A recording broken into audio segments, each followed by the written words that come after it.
It's time for your daily LSU baseball update with Musso at the box. Now, Matt Musso. And welcome into another edition of Musso at the Box. LSU, they hit the road to conclude a 5-game road swing Wednesday night at 6 p.m. for a first pitch.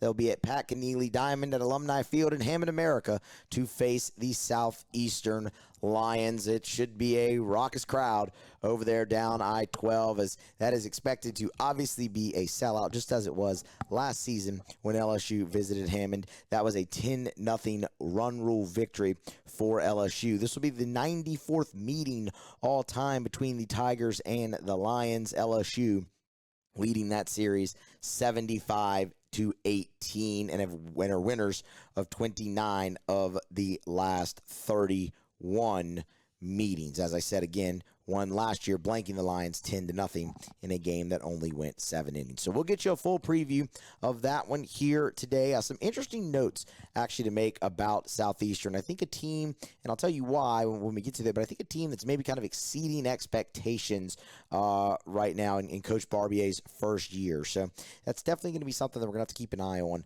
as we continue to go through this. And you'll see me kind of note that numerous times throughout this. But of course, remind you, smash the like button, get subscribed to the podcast if you have not already, get subscribed up to the YouTube channel if you have not already. All of that greatly appreciated, whether, again, like I said, it's YouTube or the podcast apps. Get subscribed, share it out. And for this video in particular, smash the like button. So LSU, they'll carry an 11-1 record overall into this ballgame, a perfect 4-0 road record into this ballgame, or I should say a record away from home, and they will look to close out a 5-game road swing undefeated. Interesting to see LSU play 5 games in a row on the road, but we talked about that a little bit last week. I like it an awful lot. Gets you just into some really uncomfortable spots. You saw those not only at Rice, but in Houston, and more of them will happen on Wednesday night when LSU faces Southeastern. So if you look at Southeastern, they'll be coming off of a game against Alcorn State on Tuesday before coming in to LSU. They're coming off a big weekend, though, are the Lions. So when you go back and you kind of look at Southeastern's schedule, the way that they started this season off. So they opened the year with 3 games against Tarleton State in Hammond. Won 2 of those 3, lost the game on opening day, came back to win the series. Then they would drop a game to South Alabama in the midweek, and then drop the opener to UAB to start their second weekend of play. And since then, it's been a lot of wins for Southeastern. They would come back and win that series against UAB. They absolutely torched Xavier of Louisiana and Mississippi Valley State in the midweek, but then they took the step up in competition. We talk about it so much, all those tournaments, those showcases around the country early in the college baseball season, and Southeastern, they went to the Keith LeClaire Classic up in Greenville, hosted by East Carolina, where they were able to play Cal State Fullerton. We know what type of a program that is throughout the history of college baseball. Purdue, it's the Big Ten. I know it's a horrible baseball league, but that is still a Power 5 opponent. And then they faced host East Carolina, who was number 11 in the country. Southeastern came out of that with 2 wins over Cal State Fullerton, and then they upset number 11 East Carolina. So this is a very capable team. You might ask, how have they been doing it? Well, when you look offensively, from a batting average standpoint, there's not much there for Southeastern. We're going to get into the numbers, but they're still scoring runs. And how they're doing that is long ball and some patience at the plate as well. And then they're doing it with what has been really shut down pitching so far. I mean, their starting rotation has been great. You obviously, as LSU, playing them in the midweek, won't have to really worry about that. But Brennan Stuprich has been fantastic for them. Dakota Lee has been fantastic for them. And their number 3 guy, Will Kinsler, coming off a really rough outing in that ECU game, but it had been nails up to that point. So the starting pitching's been great. The bullpen has been great. This looks like a pretty formidable staff that LSU is going to get their chance against. It's a little different than what we kind of thought going into last weekend when LSU was going to play Texas and Houston, where it's like, man, that looks like a formidable staff. Numbers look off the chart. they haven't played anybody. That was going to be their first test. Well, Texas got exposed that entire weekend at the Astros Classic.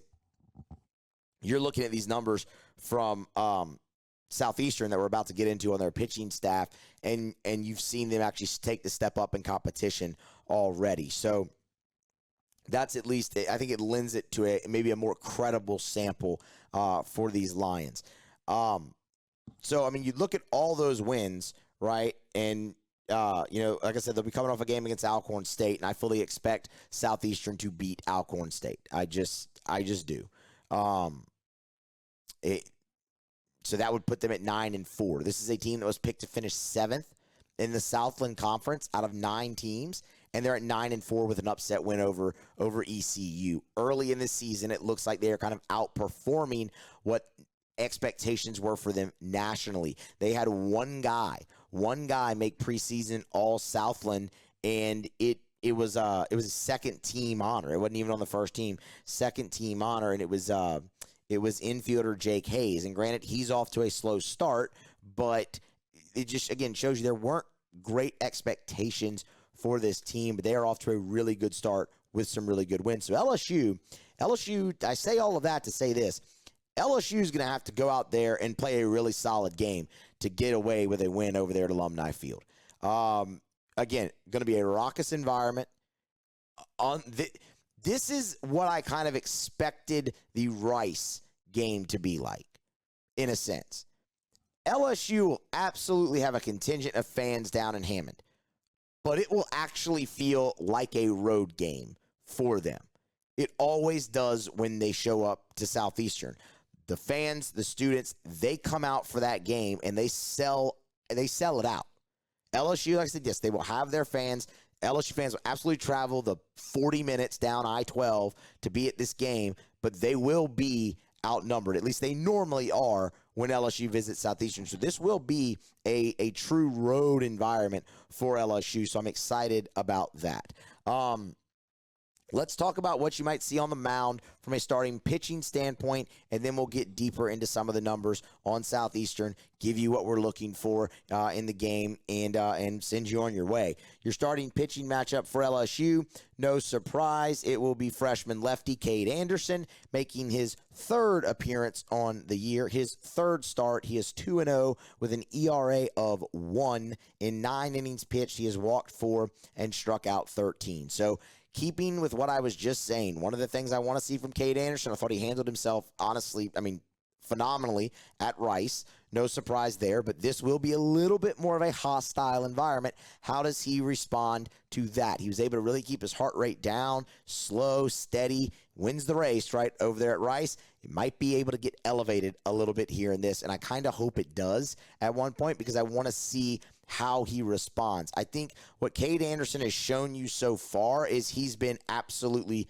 dominant in these midweek starts and can potentially give you so much more late in, down the road in this season. I'm not saying starting in the bullpen, starting on a weekend, but can this guy, start a midweek game and then give you an inning or two spread out over the course of an SEC weekend? I think that's definitely a possibility because the thing I don't think you want to lose with Cade Anderson, I don't think you want to lose him as a starter. I think you want to be able to keep him in that routine a little bit, but what he's been so far for you has been too good for you to just have him pitch midweek games all season. So I actually kind of hope that heart rate gets up a little bit in a bit of a hostile environment for Cade Anderson on Wednesday night. So if you need him when you go to Starkville, which you know is going to be a hostile environment, he's kind of familiar with that. And I'll also say I have no reason to believe that he wouldn't be because he's been very calm, very poised throughout. So I'm fired up to see him go into yet another road atmosphere, true road atmosphere, and try to continue the success that he's had early in this season. For what it's worth, Jay Johnson met with the media on Tuesday and was asked what about Cade Anderson makes him so tough to hit.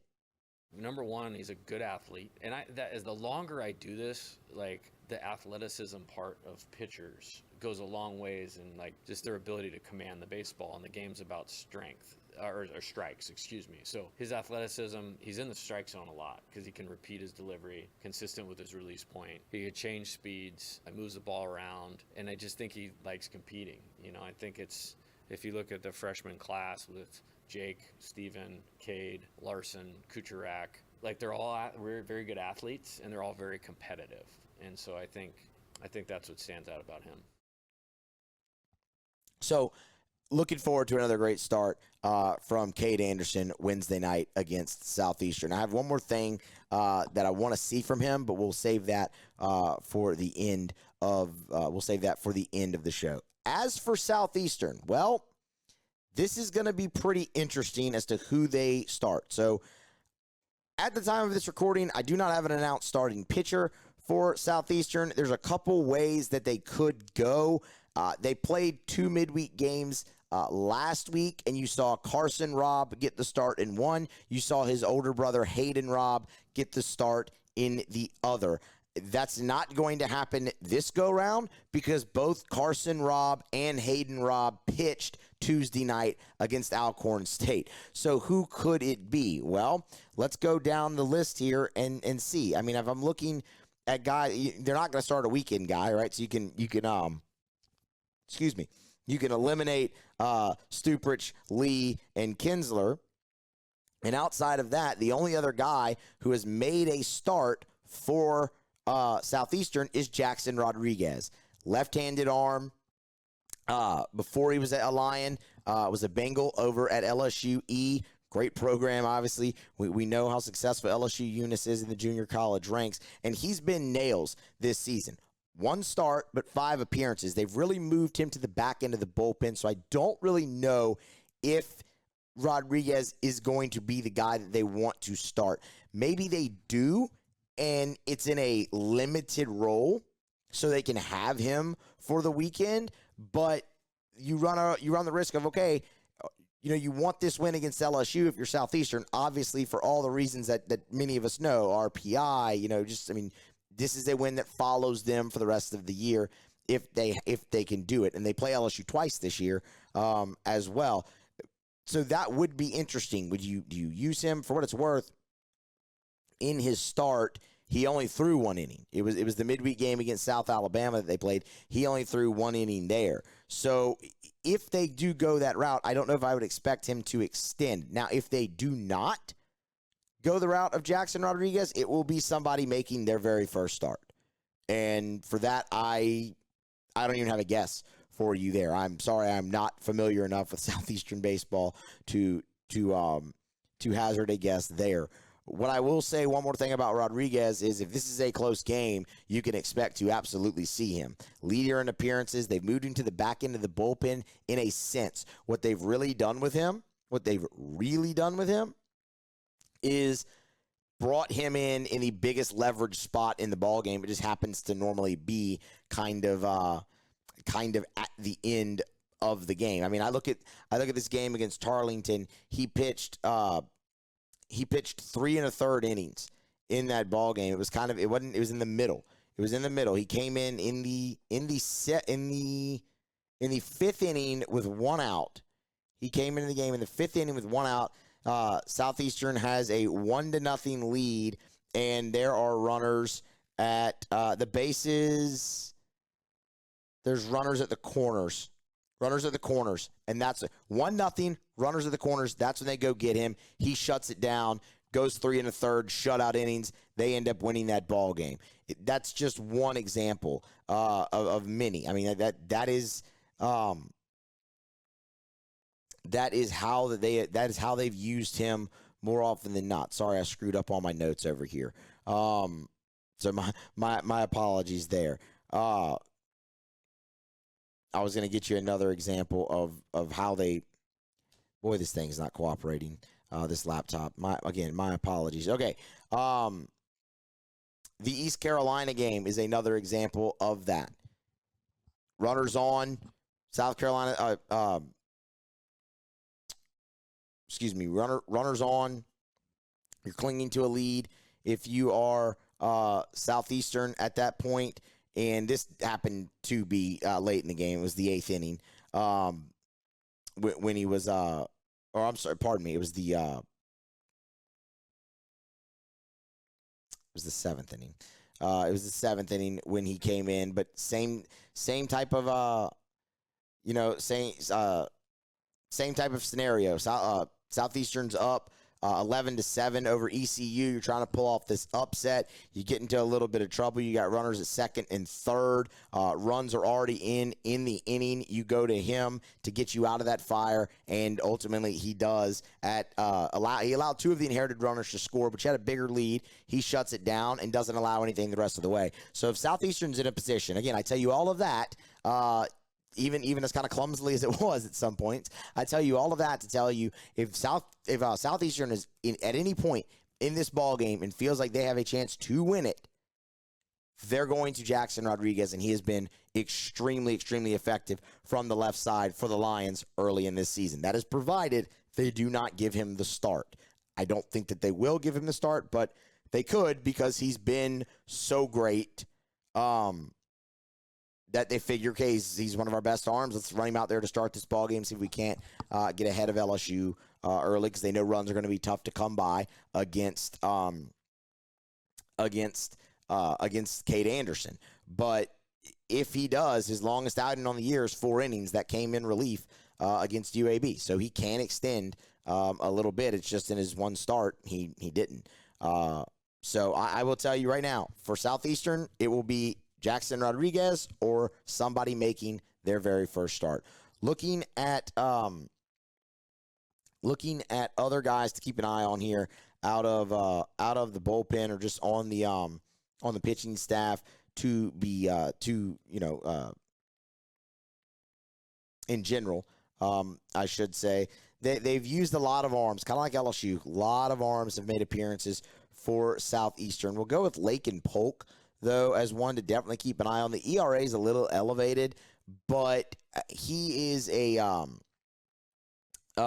he's a big righty and has appeared in 4 games and has pitched 6 innings, 6 1/3 innings in those 4 games. That ties him for the most innings pitched out of the bullpen for somebody who's only been a bullpen arm. So they've used him plenty so far. Does have great strikeout numbers on the year, 12 of them in 6 1/3 to only 1 walk, so he's in the zone and can definitely put it past you, and hasn't been hit all that much either, only a 240 average against. So Lakin Polk, definitely somebody to keep an eye on out of the bullpen for Southeastern, as is Lance Love. He's the other guy with 6 1/3 innings out of the bullpen exclusively, so those two are tied there when you look at numbers in that realm, and also has done pretty well with the strikeout, 9 of them in those 6 1/3, but the walks have been a little higher. He's not going to be as in the zone consistently as a Lakin Polk, but a guy that they definitely count on an ERA a little bit north of 4. So he's been solid. You have a lot of low ERAs, but some of those don't necessarily carry the innings as well, but this is a game that you could absolutely see those guys get thrown out there and be like, all right, what do you have? Now, like I said, it's a deep staff that looks that looks like they've been pretty effective, pitching to a 3.83 ERA as a team and an opponent's batting average against of 216. Now, what I will say is when they've taken the step up in competition a little bit, I look at South Alabama. That's a really good program historically. They were able to get Southeastern for 8 runs, and that was in a midweek setting. And they threw a lot of arms that night. That was their first midweek game, so they were churning them out there. Obviously, East Carolina's a ranked team. East Carolina put up 9 runs, but they gave up 11. I don't think LSU's given up 11 runs. Then again, it's a midweek game. Crazier things have happened. But when they've kind of taken steps up in competition, East Carolina's the best example. The pitching staff was able to be had. So LSU's offense, while yes, they look great, if LSU's able to stick to their plan, do what Jay wants them to do, run pitch counts up, be selective, good pitch recognition, all the stuff he talks about all the time, there is opportunity for LSU, who's a very good baseball team, to score runs against what looks like a pretty good Southeastern pitching staff. Offensively for the Lions, it's a little bit more challenging. Yet they're still winning games and they're still scoring runs. But when you look at them the batting average number at least is not going to, jump off the page and blow you away. So Southeastern, as a team, is hitting 245. But again, they've got, 8-9 wins on the season, some quality wins at that. So how are they doing it? One way is power. Southeastern, 18 home runs in 12 games. That's the same number as LSU, mind you. And, that's 1.5 home runs a ball game. They might not be getting guys on at a high clip average-wise with hits, but they're getting them on with walks. 72 walks in 12 games.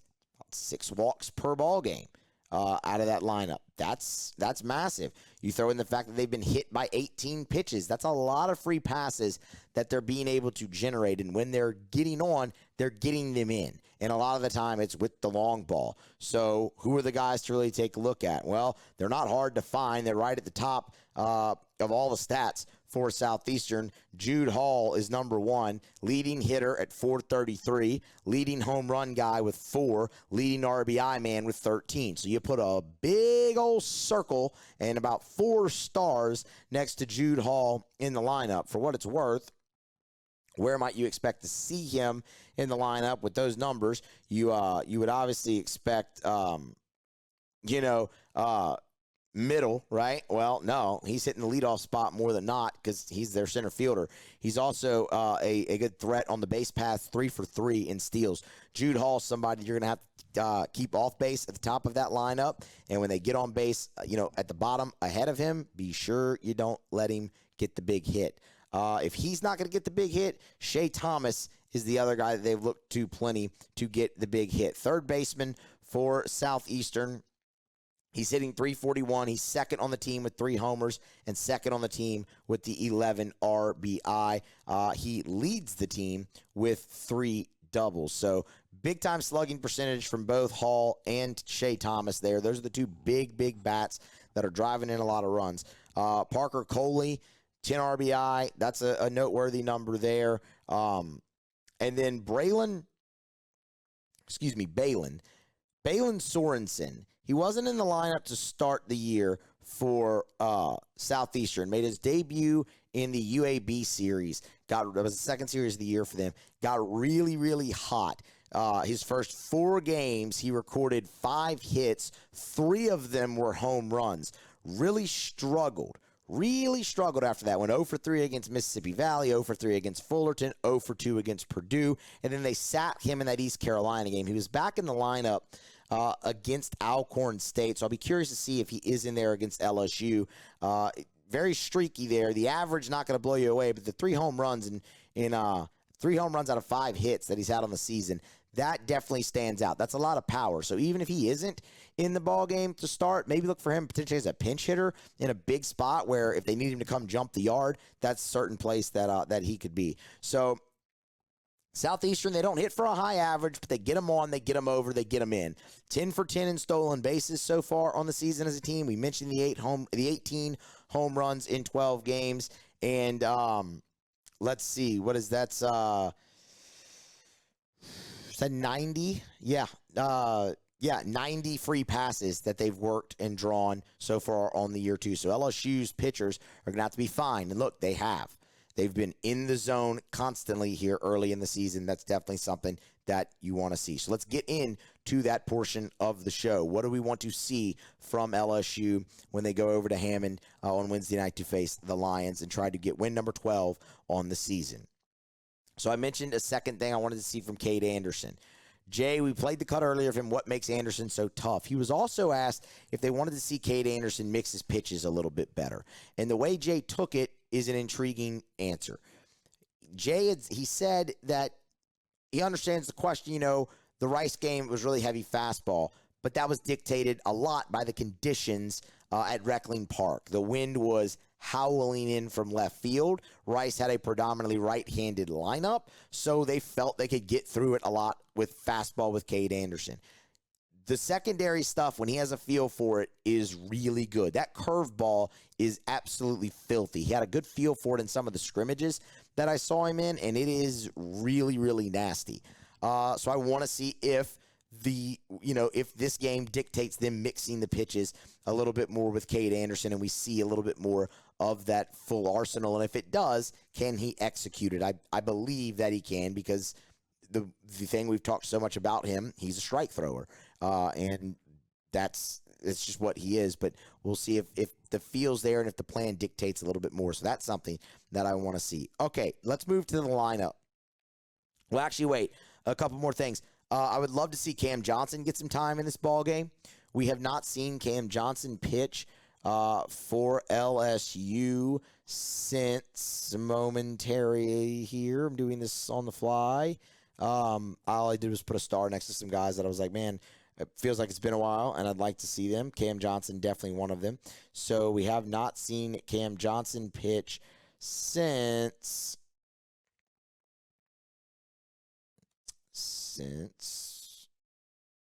February the 25th versus Stony Brook. I'd love to see the big lefty get out there and get some time in this game. Same goes for Cade Woods, the right-handed transfer from Alabama. I'd love to see him get some action. We have not seen him since the opening weekend. So that's a big lull there. And then, piece it together however you want after that. Now, again, I get it. Situations in the game will obviously dictate some of that as well. All right, offensively, what do we want to see from LSU? Well, they've been playing great offensive baseball, really, the last 5 games.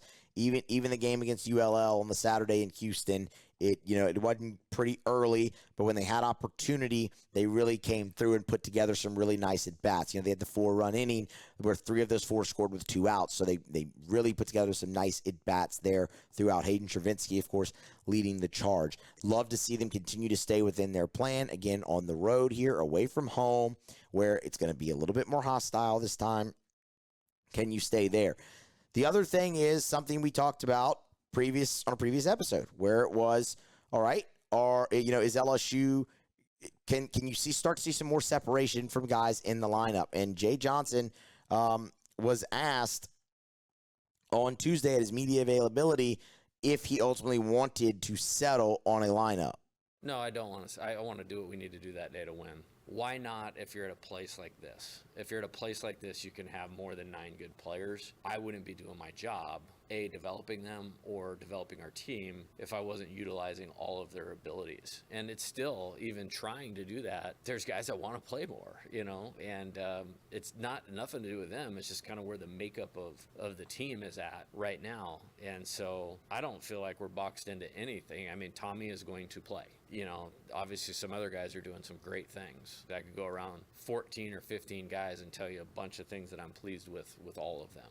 And maybe a little non-dogmatic approach to it, but good for us that we can do it that way. So what we talked about in that vein was corner outfield is where we really zeroed in on it, and kind of a battle between Pearson and Jake Brown for the right field spot, and how neither of them had really done anything to separate themselves. They're both playing well, but they've both been a little bit inconsistent. They've had a great game here, a little bit more of a down game there, and it's averaged out like it typically does in baseball. But what I was hoping for to see in this last week of full week of pre-conference play was one of them kind of really emerge and take hold of that role.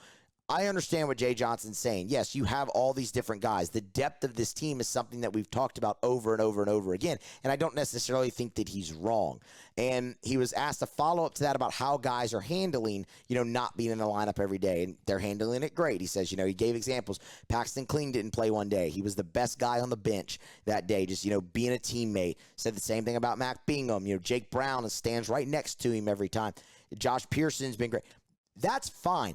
I have no doubt that these kids are mature enough to handle, handle being in and out of the lineup from that standpoint. I don't think they're going to go out there and not be good teammates about it and pout. I think the culture at LSU is too strong for that. Where I worry is them building consistency. It's hard when you're not playing every day to build some type of consistency. That's the one problem you always run into with a platoon. So they're going to continue doing that. That's fine. I still want to see if someone separates themselves. And I will say it one more time. I want to see Ashton Larson get a start in this ballgame. I have no information that he will. This is just me giving an opinion that I want to see him in a starting role. If you're going to platoon, if you're going to, on any given day, Jay says he's got 14 guys. One of those 14 is Ashton Larson, and I want to see him get a shot to start, to see it in a sample size of a start. So that is something that I want to see. What I will tell you to watch for is, do any of those guys start to separate themselves, Pearson, Brown, from one another, to where you look at it and go, okay, yeah, you can't, you'd love to be able to put guy here, guy there, do whatever you take to win this day, and all of that makes sense, and I totally understand it, but we were saying the same thing about second base, weren't we?